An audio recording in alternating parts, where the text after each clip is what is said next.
Hello friends, आज हम पढ़ेंगे कक्षा 8 परिमेय संख्या पहला अध्याय था, उसकी प्रश्नावली 1.1। उसका हम पहला सवाल देखते हैं। इसमें हमें दे रखा है कि इसका मान ज्ञात करना है और सवाल हमारे पास है -2/3 गुणा 3/5 प्लस 5/2 माइनस 3/5 गुणा 1/6। अब इसके अंदर क्या होता है कि तीन पद बनेंगे पहले तो इसका हम हल लिखते हैं। तो 2/3 गुणा 3/5 एक पद तो ये हो गया हमारा, प्लस 5/2 ये हो गया हमारा दूसरा पद, और माइनस में 3/5 गुणा 1/6 ये तीसरा पद। अब हमने तीन पद इसके क्यों बनाए, क्योंकि ये गुणे में है दोनों, और बाकी वाला ये जो है ये प्लस और माइनस के पद में, इसलिए तो हम पहले क्या करेंगे, इस गुणे को हल करते हैं। तो गुणे को हल करेंगे तो हमारे पास आएगा -2/3 गुणा 3/5। तो हमें पता है कि जब हम भिन्नों का गुणा करते हैं तो अंश अंश का गुणा होता है और हर हर का गुणा होता है। तो 2 का गुणा किया 3 के साथ 6, यहाँ चिन्ह है माइनस का और इसके आगे है प्लस का। जब कोई भी चिन्ह नहीं होता है तो प्लस का चिन्ह होता है। तो माइनस का गुणा जब प्लस के साथ करते हैं, चिन्हों के गुणा के नियम के अनुसार माइनस आता है। माइनस का गुणा प्लस के साथ किया तो माइनस, और बटे में आ गया 15। ठीक है, अगर हम और आगे वाला पद हम देखते हैं 5/2 का ऐसा, और अब हम गुणा करते हैं 3 का गुणा किया 1 के साथ 3, और ये प्लस का ये माइनस था तो माइनस, ये हो गया 3 और 5 का गुणा किया 6 के साथ तो 30। अब देखो कुछ अगर मान लो, या तो हम सीधे यहीं से काट देते, लेकिन अगर हमने यहाँ नहीं काटा तो इसको सरल कर देते। तो ये 3 के पारे से कटेगा तो ये गया 2 बार और ये गया 5 बार। इसको काटेंगे, ये 3 के पारे से 1 बार और 30 में गया 10 बार। तो अब हमारे पास संख्या आ गई -2/5 प्लस 5/2 माइनस 1/10। अब हम क्या करेंगे, इसको सॉल्व करते हैं। तो सॉल्व करने के लिए, इसको हल करने के लिए हम क्या लेते हैं, इसका एलसीएम यानी कि लसअप लेंगे हम। तो 2, 5 और 10 का लसअप 10 आएगा। अगर आपको सीधे समझ में नहीं आता है तो आप साइड में करके भी देख सकते हैं, जैसे कि 5, 2 और 10। तो सबसे पहले हम सबसे छोटी से छोटी संख्या को लेते हैं। तो एक का तो अगर किसी में भाग देंगे तो सेम संख्या है, तो हम इसको लेते हैं 2 का 5 में नहीं जाता है, तो 5 का ऐसा रखा, फिर 2 का गया 1 बार और 10 में गया 5 बार। अब सीधा हमें पता है कि 5 ही आ रहा है तो हम 5 को लेते हैं। तो ये आ गया हमारे पास 1 और 1। तो हम इसका अगर लसअप निकालेंगे तो इन दोनों का आपस में गुणा, यानी कि 2 गुणा 5 बराबर 10, वही हमारा लसअप आ गया।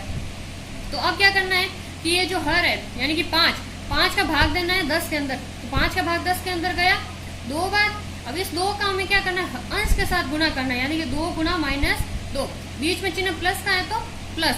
अब देखो 2 का भाग दिया 10 में 5 बार, और इस 5 का हम गुणा करेंगे 5 के साथ।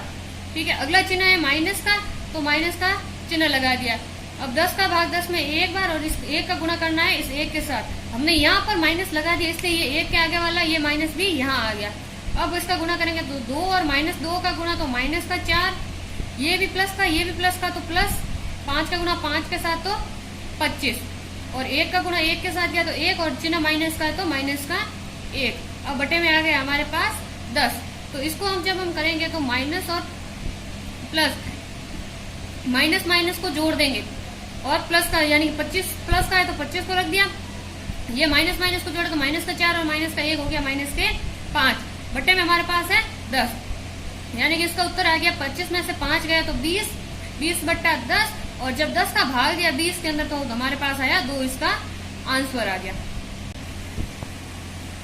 अब हम देखते हैं दूसरा सवाल। दूसरे सवाल में हमें दे रखा है 2/5 गुणा -3/7 माइनस 1/6 गुणा 3/2 प्लस 1/14 गुणा 2/5। अब ये क्या करते हैं, हम इसको भी पदों में लिख देते हैं। तो पहला पद बन जाएगा हमारे पास 2/5 गुणा -3/7, ये एक पद हो गया हमारे पास। दूसरा हो गया -1/6 गुणा 3/2, ये हमारा दूसरा पद हो गया। और तीसरा पद हो गया प्लस 1/14 गुणा 2/5। अब हम क्या करते हैं, इसमें जो जो कट रहा है वो काट देते हैं। तो पहले पद में तो कुछ कट नहीं रहा है, ठीक है, क्योंकि 2 का 2 और 7 भी नहीं कट रहे और 3 और 5 भी नहीं कट। दूसरे में देखते हैं तो 3 के बारे से ये 6 कट रहा है, कितनी बार, 2 बार। और इसको देखते हैं तो 2 से ये 14 कट जाएगा 7 बार, यानी कि हमारे पास आ गया 2/5 गुणा -3/7 माइनस 1/2 गुणा 1/2, और ये आ गया प्लस 1/7 गुणा 1/5। अब हम इसको गुणा करते हैं तो 2 का गुणा किया 3 के साथ तो 6, और ये हो गया माइनस का 6/5 5 का गुणा किया 7 के साथ तो 35 माइनस 1/2 और 1/2 को गुणा किया यानी कि 1 का गुणा 1 के साथ 1, 2 का गुणा 2 के साथ 4 प्लस 1 का गुणा 1 के साथ 1 और 7 का गुणा 5 के साथ 35। अब हम क्या करते हैं, इन तीनों का लसअप लेते हैं। तो इन तीनों का लसअप आ जाएगा हमारे पास 140। ठीक है, अब 140 हमारे पास लसअप 35 का भाग जब 140 में देंगे हम तो ये जाएगा 4 बार और इस 4 का गुणा हम करेंगे -6 के साथ। फिर आगे चिन्ह आ गया 4 माइनस का। अब 4 का भाग दिया 140 में तो ये जाएगा हमारे पास 35 बार और इस 35 का गुणा हम करेंगे 1 के साथ। अगला चिन्ह है प्लस का, तो प्लस का चिन्ह एज इट इज। फिर 35 का भाग दिया तो पहले भी हम दे चुके हैं तो हमें पता है कि 4 बार जाएगा तो 4 और इसका गुणा करेंगे हम 1 के साथ। तो ये हमारे पास आ गया 4 का गुणा किया -6 के साथ तो माइनस का 24, 35 का गुणा 1 के साथ 35 प्लस 4 का गुणा 1 के साथ तो 4 और बट्टे में आ गया हमारे पास 140। अब देखो माइनस माइनस आपस में जुड़ते हैं, जब समान चिन्ह वाले हमारे पास जो संख्या होती है वो आपस में जुड़ती है।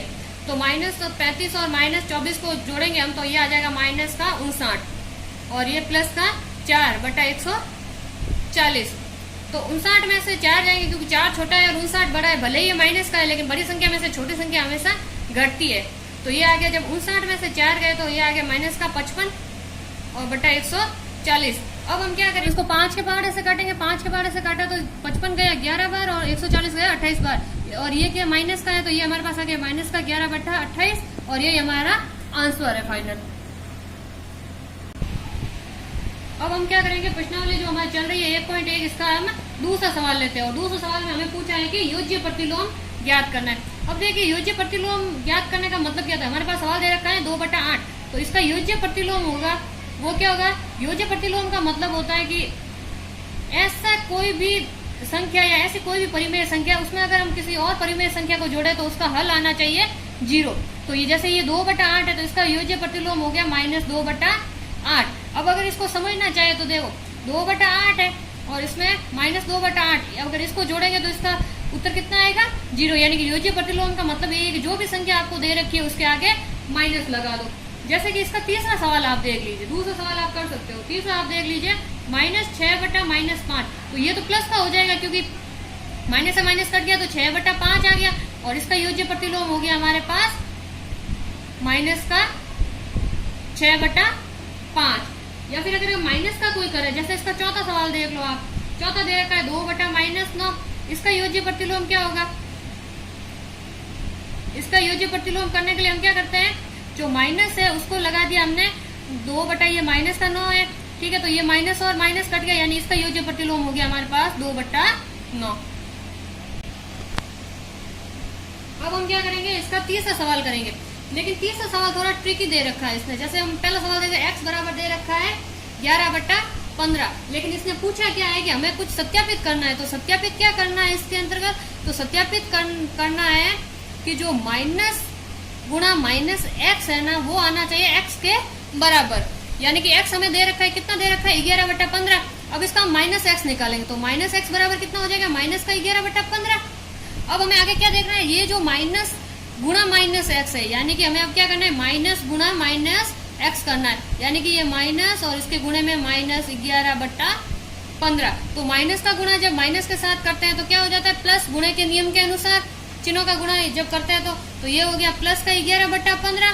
तो ये जो है हमारे पास x यानी कि जो शुरुआत में हमें दे रखा था x बराबर 11/15 और वही हमारा उत्तर आया है x बराबर 11/15। तो ये हमारा क्या हो गया सत्यापित। तो ये हमारा सत्यापित हो गया कि जो माइनस गुणा -x है वो x के बराबर होता है। आगे हमें दे रखा है दूसरा सवाल, जब तीसरे का हम देखते हैं तो x बराबर हमें दे रखा है -13/19। तो यही हमें वापस भी फिर से सत्यापित करना। तो जो ये x है इसका माइनस निकाल यानी कि -x बराबर क्या हो जाएगा माइनस गुणा -13/19 और यही हमारे पास होगा। तो -x बराबर हमारे पास आ गया माइनस का गुणा माइनस का प्लस, तो ये आ गया प्लस का 13/19 और जब हम माइनस गुणा -x निकालते हैं तो इसके आगे माइनस लगा दिया तो हमारे पास आ गया माइनस का 13/19। यानी कि जो शुरुआत में हमें x दे रखा था माइनस गुणा -x बराबर हो गया वो की वो संख्या सेम आ गई। तो ये भी हमारा क्या हो गया सत्यापित और ये हमारा फाइनल आंसर भी हो गया। आगे जो चौथा सवाल है वो हमें दे रखा है गुणात्मक प्रतिलोम। योज्य प्रतिलोम हम पहले ही कर चुके हैं। गुणात्मक प्रतिलोम का मतलब होता है जब ऐसी कोई दो परिमेय संख्याओं का गुणा करना जिसका आंसर हमारे पास कितना आना चाहिए, 1। तो ये जैसे हम पहले दे रखा है -13, तो इसका गुणात्मक प्रतिलोम करने के लिए क्या करना है, इसको उल्टा करना है। यानी कि -13 को हम ये लिख सकते हैं कि -13/1। तो जब इस -13/1 को करेंगे तो ये हो जाएगा -1/13, और माइनस को ऊपर रखना है हमेशा इसमें, ठीक है। और उसी तरह से इसका जो दूसरा सवाल है वो है -13/19। तो इसका गुणात्मक प्रतिलोम क्या हो जाएगा, तो इसका गुणात्मक प्रतिलोम हमारे पास हो जाएगा -19/13, क्योंकि माइनस का चिन्ह ऊपर रखना है, चाहे नीचे रखो चाहे ऊपर रखो, कहीं पे भी रखो, लेकिन ज्यादातर इसमें क्या करना है कि माइनस का चिन्ह ऊपर ही रखना है।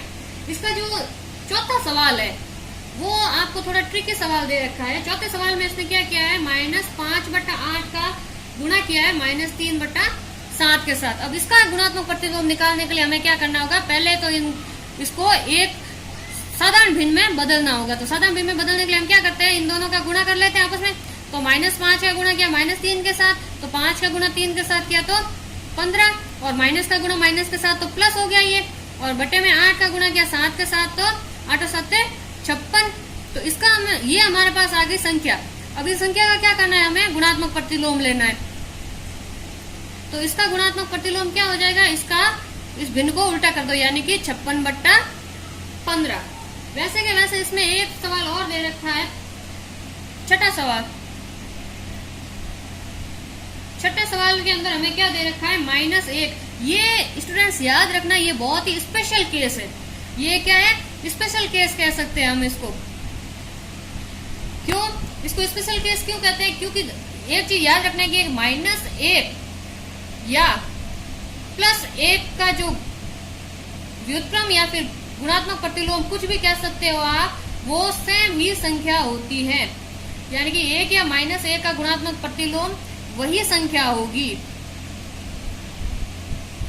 इसीलिए इसको स्पेशल केस के अंदर रखते हैं। तो -1 का गुणात्मक प्रतिलोम क्या हो जाएगा, -1 ही होगा।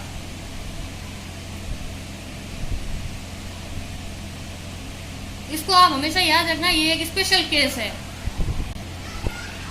आगे हम देखते हैं पांचवा सवाल। उसमें हमें पूछा है कि जो हमें ये संख्याएं या फिर प्रश्न दे रखे हैं इनमें जो किस गुणधर्म का प्रयोग हुआ है वो बताना है। तो इसका पहला सवाल है -4/5 गुणा 1 बराबर 1 गुणा -4/5 और बराबर में -4/5। तो देखो किसी भी संख्या जब उसका 1 के साथ गुणा किया और वही संख्या वापस आ रही है, तो हमने एक नियम पढ़ा था पहले गुणात्मक तत्समक का। गुणात्मक तत्समक का नियम क्या होता है कि कोई भी हमें जो संख्या दे रखी है, कोई भी परिमेय संख्या हमें जो दे रखी है, जब उसका गुणा हम 1 के साथ करते हैं तो वही संख्या हमें वापस मिलती है। और ये हमने 1 की भूमिका में भी पढ़ा था। यानी कि इसका नियम क्या कहता है, 1 गुणा 1 बराबर 1 गुणा a बराबर क्या आना चाहिए, a। तो इसके अंदर हमें किस गुणधर्म का प्रयोग किया गया है, तो वो है गुणात्मक तत्समक का। दूसरा सवाल जो हमें दे रखा है -13/17 गुणा -2/7 बराबर में दे रखा है 2/7 गुणा -13/17। अगर हम इसको हल करते हैं इस सवाल को, ठीक है, तो हल करेंगे तो क्या हो जाएगा, -13 का गुणा किया हमने -2 के साथ, तो 13 गुणा 2 26 और बटा हमारे पास आ गया, और ये गुणे ये भी माइनस का ये भी माइनस का माइनस माइनस प्लस हो गया। फिर 17 का गुणा किया हमने 7 के साथ, तो हमारे पास आ गया 119। और फिर हम जब बराबर में देखते हैं -2 का गुणा, तो ये भी हो गया प्लस का 26 बटा ये आ गया 119। तो दोनों तरफ सेम संख्या है। तो एक नियम हमने पढ़ा था गुणन का क्रम विनिमय।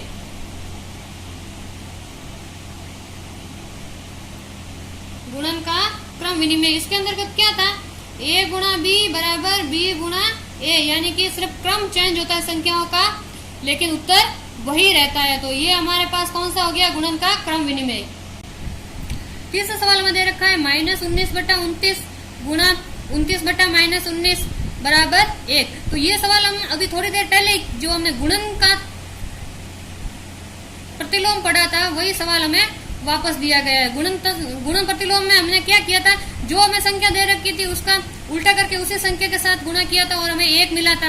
तो इसको भी हल करके देख लेते हैं। जैसे -19/29 गुणा 29/-19, तो ठीक है 29 से 29 कट गया और -19 से -19 कट गया, तो लास्ट में हमारे पास आंसर कितना आया 1। तो ये क्या हो गया, गुणांक का प्रतिलोम या फिर गुणात्मक प्रतिलोम, और यही हमारा आंसर है।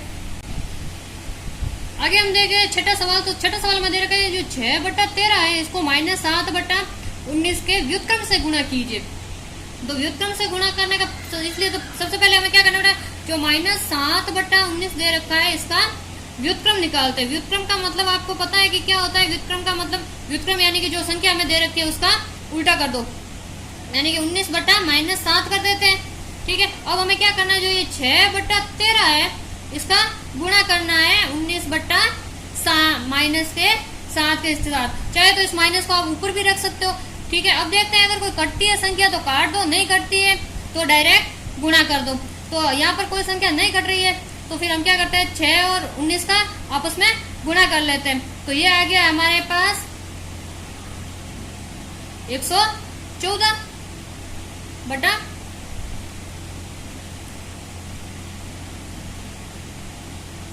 माइनस का 91।